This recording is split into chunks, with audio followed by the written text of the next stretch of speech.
Podem se assentar, eu não sei quantos de vocês sabem, mas hoje é culto curto, então nós temos que liberar vocês por volta das 9h10 no máximo. Tudo bem, pessoal? Porque a gente tem uma vez por mês que a gente faz um culto rapidinho. E sabe o que aconteceu? Eu preparei uma palavra enorme. E aí, quando eu cheguei aqui, que o zelador falou, hoje nós vamos embora cedo, né, pastor? Aí eu, meu Deus! Então, eu vou tentar ajudar aqui, vocês orem por mim, tá bom, gente? Eu queria... Quem que está comigo no Data Show? Oi, princesa! Bora lá, pessoal. Abram comigo a palavra de Deus. Vocês não abrem mais nada, né? Ninguém traz mais Bíblia. O poder da língua. O poder da língua, o que sai da minha boca, fere ou cura? Vamos ler Filipenses 4 e Tiago 3. Nós vamos ler Tiago 3, de 1 a 12. Hoje vocês vão ler Bíblia comigo, que eu ia falar um monte, tá bom? Então vamos lá, Filipenses 4, de 2 a 9. Peço a Evódia e Sintique que tenham o mesmo entendimento no Senhor. Sim, e peço a você, leal companheiro de jugo, que as ajude, pois lutaram ao meu lado na causa do Evangelho, com Clemente e com os meus demais cooperadores, cujos nomes estão no livro da vida. Alegrem-se sempre no Senhor, direi novamente, alegrem-se. Que a amabilidade de vocês seja conhecida por todas as pessoas, porque perto está o Senhor. Não andeis ansiosos por coisa alguma, mas em tudo, por meio da oração, da súplica, com ações de graças, apresentem os seus pedidos a Deus. Então, a paz de Deus, que excede todo entendimento, guardará o coração, os pensamentos de vocês em Cristo Jesus. Finalmente, irmãos, pensem em tudo que for verdadeiro, tudo que for digno de respeito, tudo que for justo, tudo que for puro, tudo que for amável, tudo que for de boa fama, tudo que houver alguma virtude ou algo de louvor. Ponham em prática tudo que vocês aprenderam, receberam, ouviram de mim, e o Deus de paz estará com vocês. Guarda isso. Vamos lá no segundo texto. Tiago 3, é um longo, tá? Nós vamos ler bastante. Quando colocamos freios na boca dos cavalos para que eles nos obedeçam, podemos controlar o animal todo. Também como exemplo os navios, embora sejam tão grandes e impelidos por fortes ventos, são dirigidos por um leme muito pequenininho, conforme a vontade do piloto. Semelhantemente, a língua é um pequeno órgão do corpo, mas se vangloria de grandes coisas. Vejam como um grande bosque é incendiado por uma simples fagulha. Assim também a língua é um fogo, é um mundo de iniquidades. Colocada entre os membros do nosso corpo, contamina a pessoa por inteiro, incendeia todo o curso da vida, sendo ela mesma incendiada pelo inferno, meu Deus. Espécie humana doma e tem domado toda espécie de animais, aves, répteis e criaturas do mar. Mas ninguém consegue doar uma língua. É um mal incontrolável, cheio de veneno mortífero. Meu Deus, com a língua bendizemos ao Senhor e Pai, mas com ela amaldiçoamos os homens feitos à semelhança de Deus. Como pode? Da mesma boca que procedem bênçãos e maldição, meus irmãos, e isso não está certo. Acaso podem brotar da mesma fonte água doce e água amarga? Meus irmãos, pode uma figueira produzir azeitonas ou uma videira figos? Da mesma forma, uma fonte de água salgada não pode produzir água doce. Quem é sábio e tem entendimento entre vocês, que o demonstre pelo seu bom procedimento por meio de obras praticadas com humildade, porém com sabedoria. Nós vamos até aí, tá bom? Vamos lá, pessoal. Está quase autoexplicativo aqui, mas eu vou com vocês. Queridos, quem de nós já não disse palavras que nós nos arrependemos? quando a gente tem uma discussão, uma respostinha impulsiva, uma respostinha maldita, uma mensagenzinha enviada no calor da emoção, um comentáriozinho maldoso, precipitado, meu Deus, podem causar feridas profundas, podem causar separações familiares.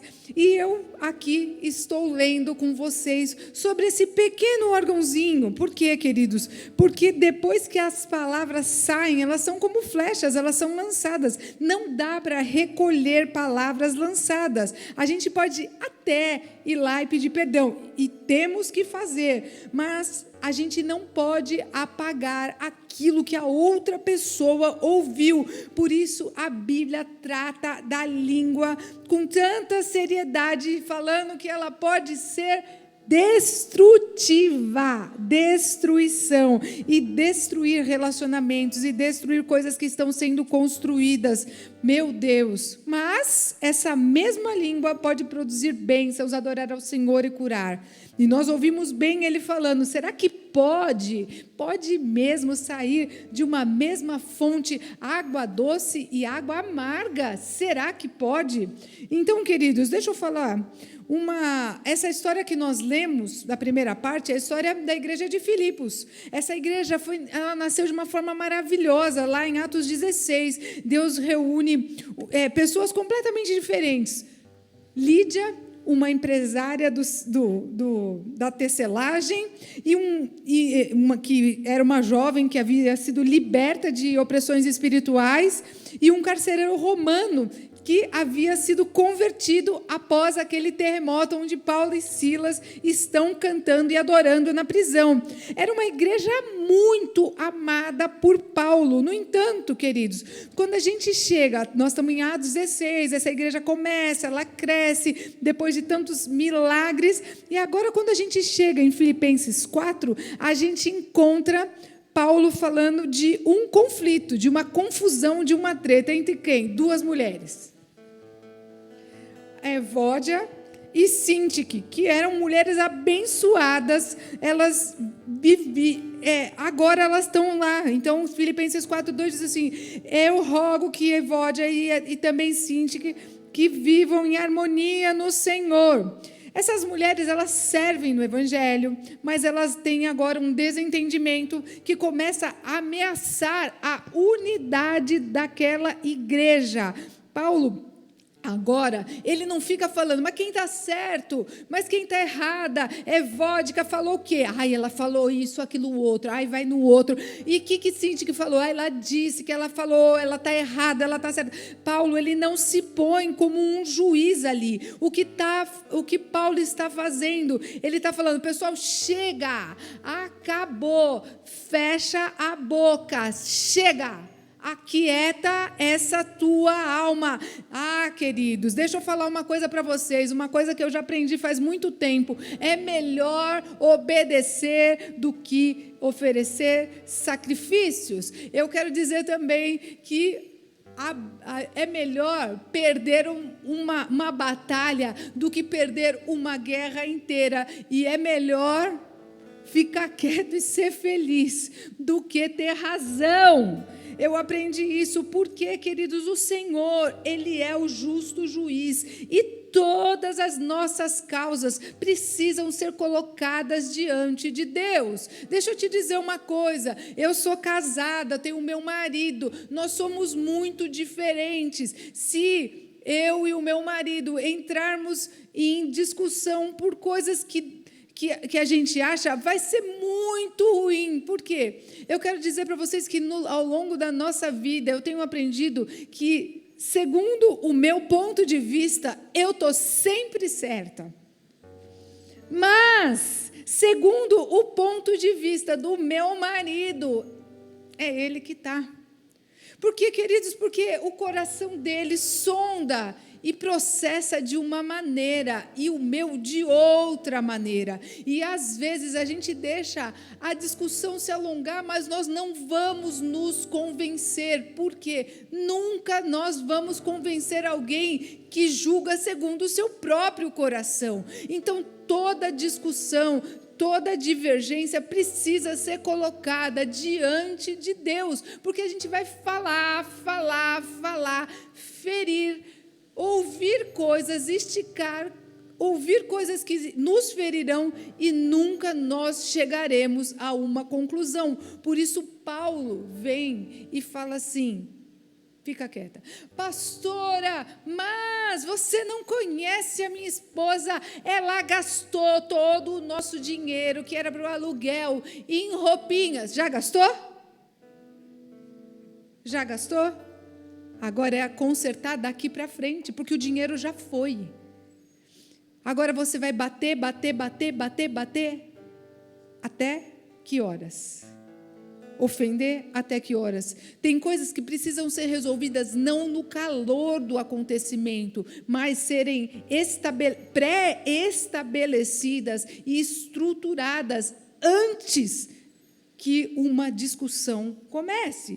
Eu poderia me exaurir nesse tema, mas estamos aqui no nosso abençoado culto curto.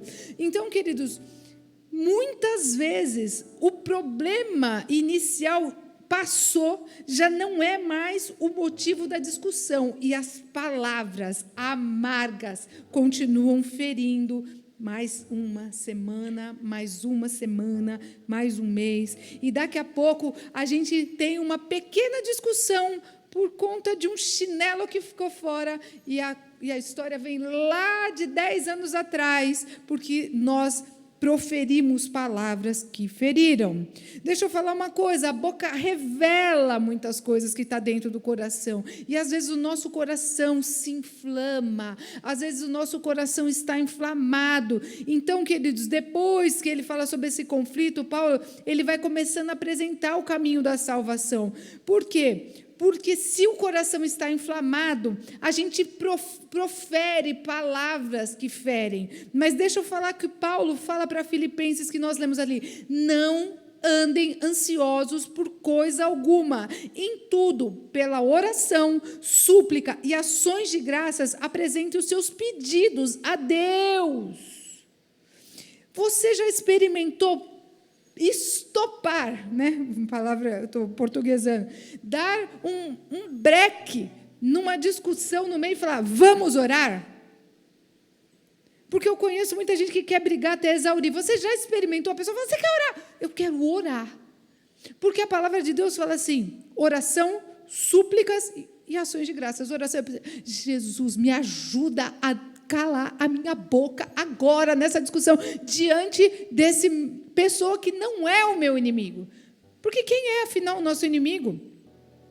Porque a Bíblia diz que a nossa luta ela não é contra carne e sangue, ela é contra principados, potestades, hostes espirituais da maldade. Onde, queridos? Aqui, nas regiões celestiais. E por mais que a gente esteja inflamado, tem hora que nós precisamos dar um stop nas brigas. Então ele fala, não ande ansiosos por nenhuma coisa, em tudo, coloquem em tudo, pela oração, súplica e ações de graças, apresentem o pedido a Deus. E aí, apresentando o pedido a Deus, tirando da nossa verdade e razão, a paz de Deus, que excede todo entendimento, guardará o coração, a mente de vocês em Cristo Jesus. Paulo ensina, queridos, que Deus quer guardar o nosso coração e a nossa mente, porque aquilo que enche o nosso coração, mais cedo ou mais tarde, vai ferir alguém. Então, vamos colocar Jesus, ele confirma esse princípio quando ele fala assim, a boca fala do que o coração está cheio, lá em Mateus 12:34. Então, quem vive alimentando ressentimento,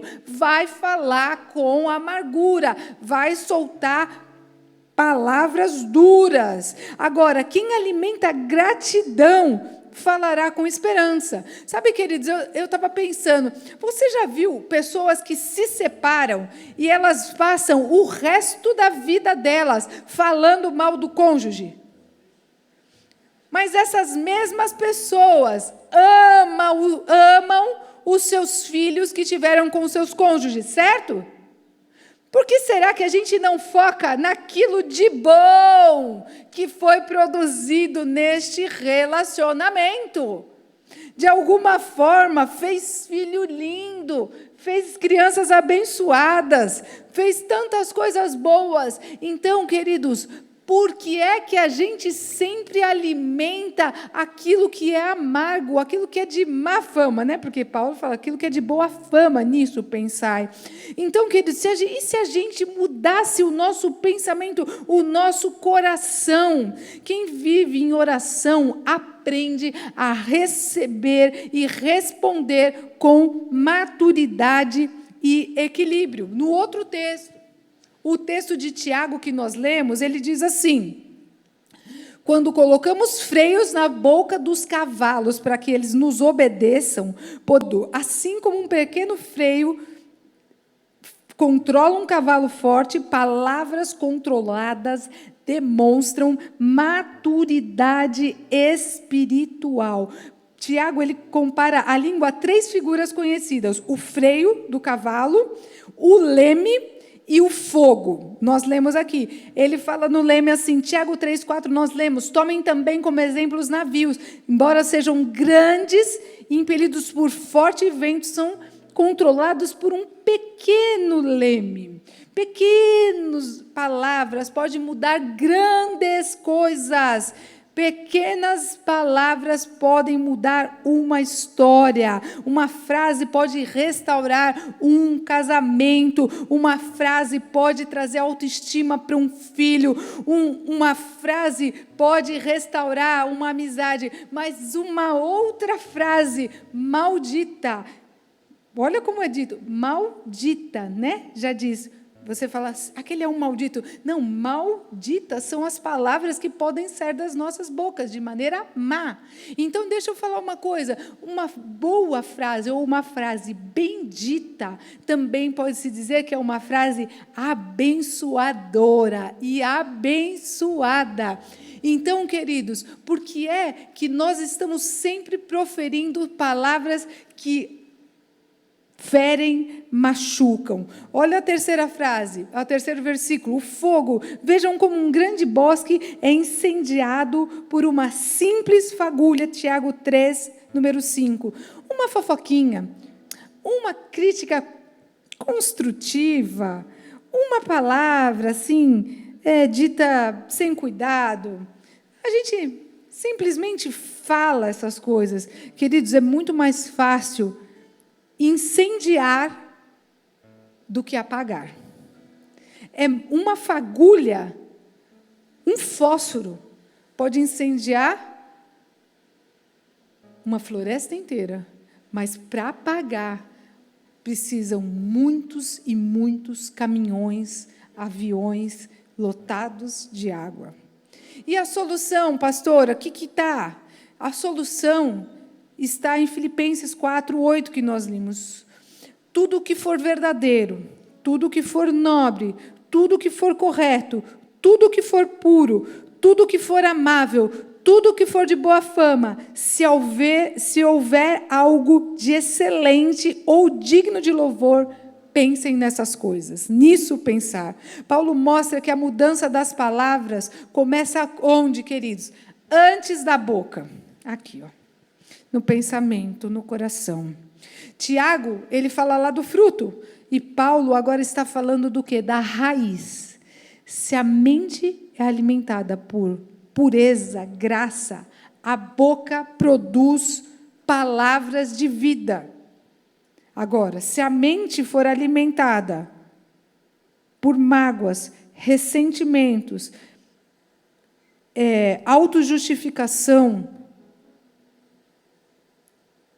nós vamos produzir palavras de morte. E, queridos, não basta só fechar a língua. Agora é preciso permitir que Deus venha e tenha acesso ao quê? O nosso coração, aos nossos pensamentos. E como é difícil, porque nós queremos o quê?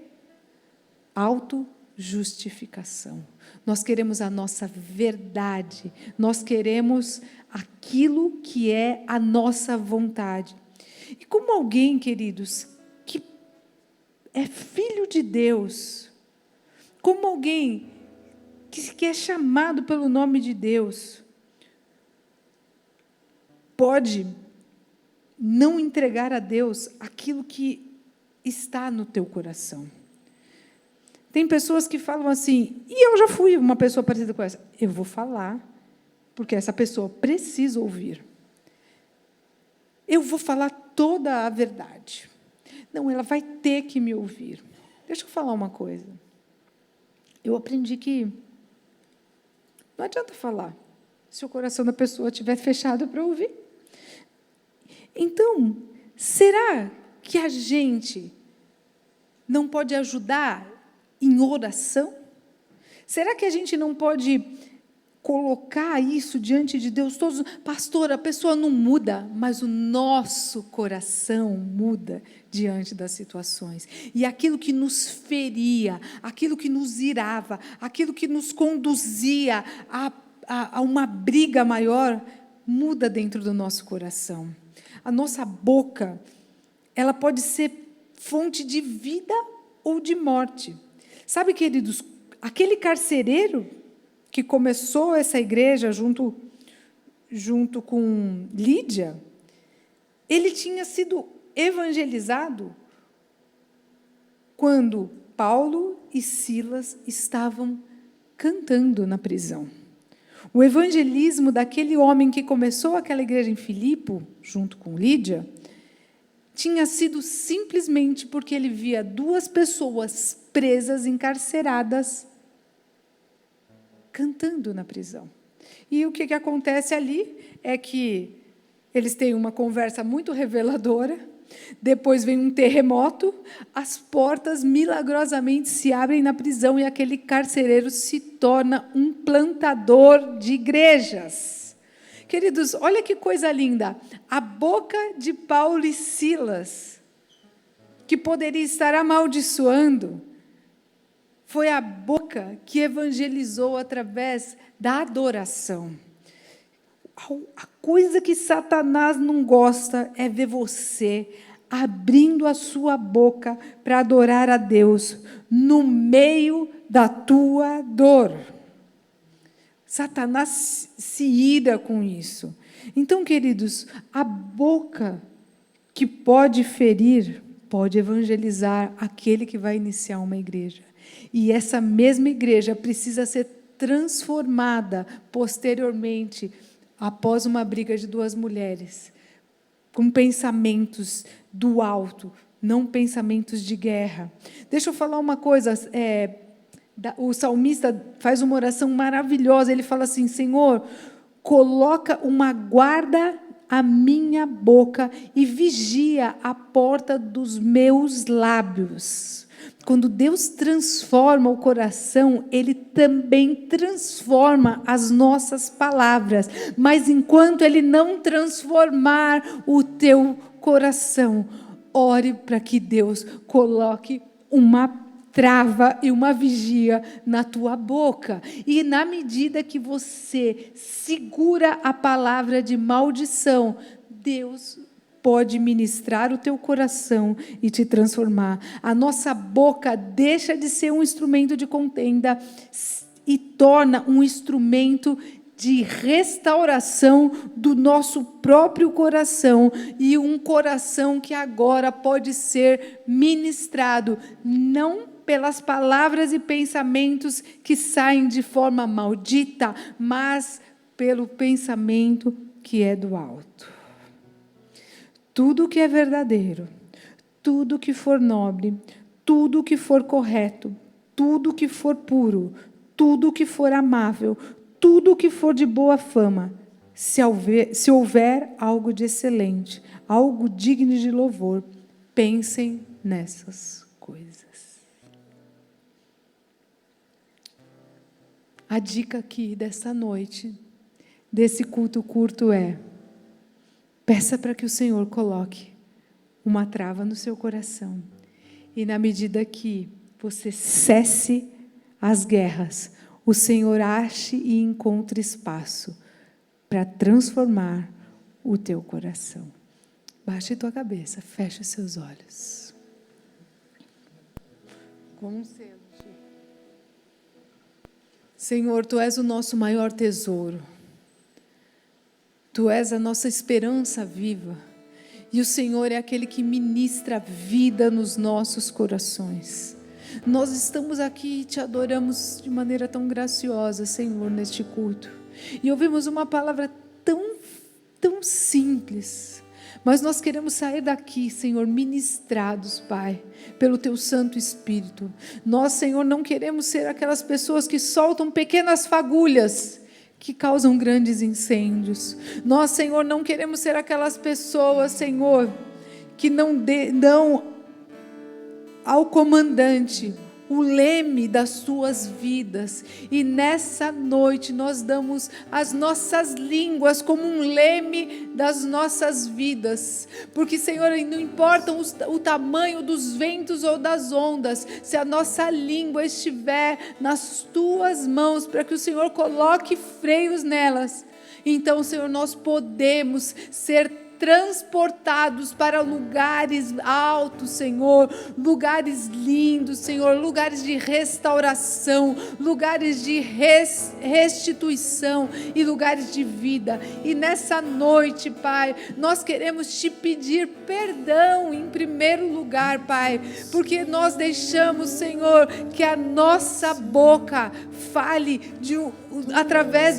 que o nosso coração fale palavras feias, palavras de inveja, palavras de maldição, que o nosso coração, a nossa boca falem de contendas, Senhor, que o nosso coração faccione quem está certo, quem está errado, que o nosso coração faccione grupos, Pai, Senhor, que o nosso coração permita intrigas, brigas, Senhor, maldade, Senhor, perdoa, Pai, a nossa língua falante, Pai, e em nome de Jesus eu te peço, Senhor, lava, Senhor, a nossa boca com sabão dos céus espiritual. Perdão, Senhor, por palavras torpes, Pai.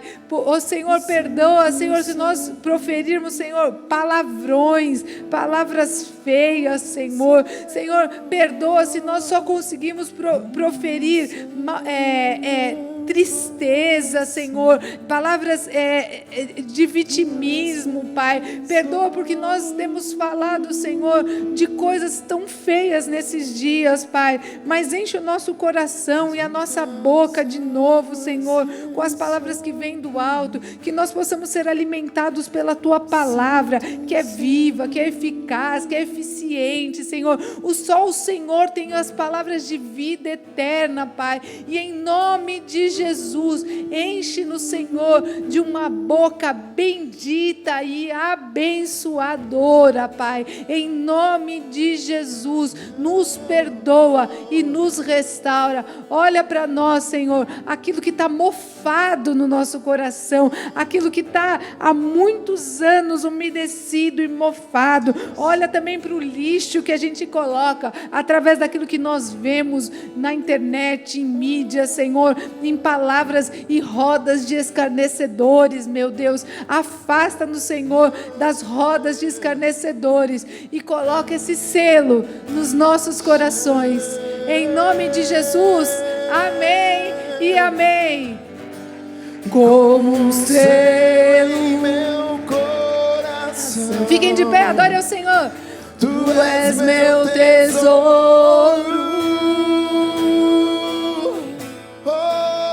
Que as águas do Senhor possam cobrir a tua vida, a tua família, o teu coração, e que você seja cheio da esperança renovada que vem do alto, que você possa declarar que você é rico de um tesouro que homem nenhum e que guerra nenhum e que discussão nenhuma podem aplacar. Nós somos ricos, nós somos abençoados, e que nós saiamos daqui sabendo que o selo do Senhor guarda o nosso coração, a nossa mente e as nossas palavras, no nome de Jesus. Amém? Amém, queridos? Que Deus te abençoe, te guarde, que você vá para casa cheio desse movimento de vida, e que o seu coração e a sua boca possam ser transformados. Vá na paz do Senhor, debaixo da graça, da presença e do poder do Santo Espírito de Deus. que nós possamos nos ver aqui domingo, em nome de Jesus. Amém e amém. Deus abençoe, gente. Tchau, tchau. Como um selo em meu coração. Vai, Sarinha. Tu és meu tesouro.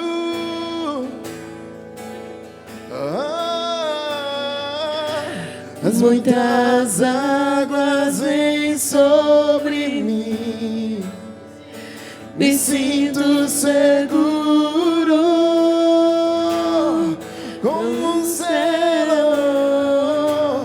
como um selo em meu coração. Tu és meu tesouro.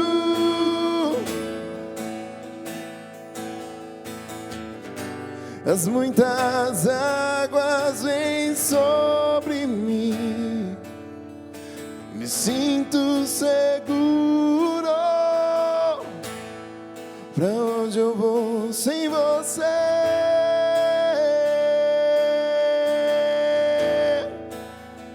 Não sobra nada sem teu grande amor. Tu sabes tudo que eu não sei.